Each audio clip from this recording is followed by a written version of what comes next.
వాగ్దానం పరిశుద్ధ గ్రంథం నుంచి కీర్తనలు 91వ అధ్యాయము 7వ వచనం. నీ ప్రక్కను 1000 మంది పడినను, నీ కుడి ప్రక్కను 10,000 మంది కూలినను అపాయము నీ యొద్దకు రాదు. ఈ దినమున ఉదయకాల సమయంలో దేవుడు నీతో మాట్లాడుతున్న మాటలు ఏంటంటే, నీ ప్రక్కన 1000 మంది పడినను, నీ కుడి ప్రక్కన 10,000 మంది కూలినను అపాయము నీ ఎదుగు రాదు అని దేవుడు సెలవిస్తున్నాడు. ప్రియమైన బిడ్డలారా, విశ్వాసులారా, దేవుడు నీతో మాట్లాడుతున్నాడు. ఏంటంటే ఆయన నీకు భయం రాకుండా చేయాలని చెప్పేసి దేవుడు ఈ దినమున వాగ్దానం చేస్తున్నాడు. ప్రతి విశ్వాసి జీవితంలో దేవుడు ఈ యొక్క మాటలు నెరవేర్చాలని చెప్పేసి నేను కోరుతున్నాను. 10,000 మంది 1000 మంది అంటే 1000 మంది 10,000 మంది, అది ఒకటికి మించి 2కి మించి అలాగా పెరుగుతూనే ఉంటుంది. 1000 మంది తర్వాత 10,000 మంది తర్వాత 1,00,000 మంది కూడా కావచ్చు. కానీ దేవుడు నీ యొక్క విశ్వాస జీవితంలో నువ్వు పడిపోకుండా నువ్వు కొనసాగించాలని చెప్పేసి, నువ్వు నిజమైన విశ్వాసి అయితే దేవుడు నీకు ఎలాంటి అపాయం రాకుండా ఆయన కాపాడతాడు. అనారోగ్యం రాకుండా, మరణ భయం లేకుండా దేవుడు నిన్ను కాపాడాలని చెప్పేసి ఈ దేవుడు వాగ్దానం చేస్తున్నాడు. ఆనాడు మోషేకు దేవుడు సెలవిచ్చిన విధంగా ఆయన నీకు తోడుగా ఉంటాడని చెప్పేసి అని చెప్పిన విధంగా ఈరోజు దేవుడు నీతో మాట్లాడుతున్నాడు.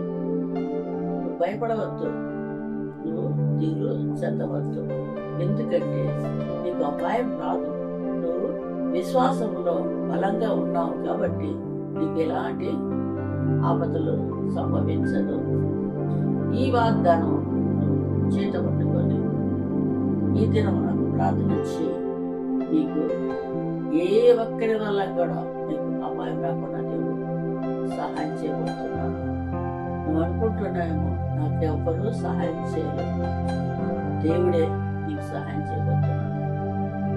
1000 మంది కాదు, 10,000 మందికి కూడా నీకు ఏమి అపాయం రాకుండా దేవుడు సహాయం చేస్తున్నాడు.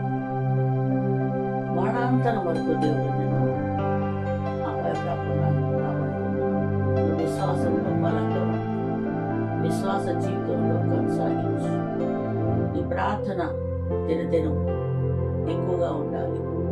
నీవు దేవుని పైన ఆధారపడు. నీకు ఎలాంటి సమస్యలు రాకుండా దేవుడు ఈ వాగ్దానం చేత నేను కాపాడబోతున్నాను.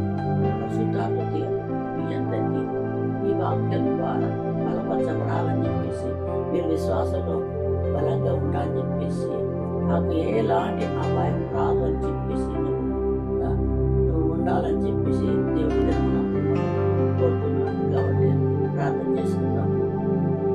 ప్రేమగల తండ్రి, కృపగల ప్రభా, పరిశుద్ధుడా, నీకు వందనాలు, స్తోత్రం నాయన. ఈ సమయంలో ప్రభా, ఉదయకాల సమయంలో ప్రభా నాయన మీరు మాతో మాట్లాడుతున్న మాటలు బట్టి వందనాలు, స్తోత్రం నాయన. అయ్యా పరిశుద్ధుడా, నీకు స్తోత్రం నాయన. మేము ప్రార్థన చేస్తున్నాం ప్రభా. అయ్యా మా పక్కన నాయన 1000 మంది పట్టిన ప్రభా నైనా, మా కుడి ప్రక్కన ప్రభా 10,000 మంది కూలిన తండ్రి నాయన అపాయము మా ఎదుగు రాదని చెప్పిన దేవుడు నీకు వందనాలు, స్తోత్రనా. మేము ప్రార్థనలో ప్రభా విశ్వాసంలో తండ్రి అధికముగా ఉంటూ సహాయం చేయమని తండ్రి నాయన.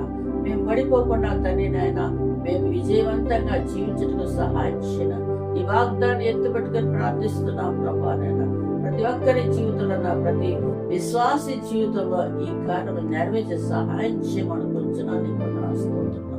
మళ్ళా మా యొక్క అనుదిన జీవితంలో ప్రభా ఈ దినం ప్రభా ఈ వాగ్దాన్ని ప్రభా మేము అనుసరించి నాయన ప్రార్థించి నాయన అపాయం రాకుండా నాయన మాకును మా కుటుంబాలకు నాయన అపాయం రాకుండా నువ్వు చేస్తాను నమ్మొచ్చు నాయన. నీ పరిశుద్ధమైన నామానికి స్తోత్రములు చెల్లించుకుంటూ ప్రజలైన యేసు నామములో అడిగి వేడుకొచ్చు నా పరమ తండ్రి. ఆమేన్. God bless you.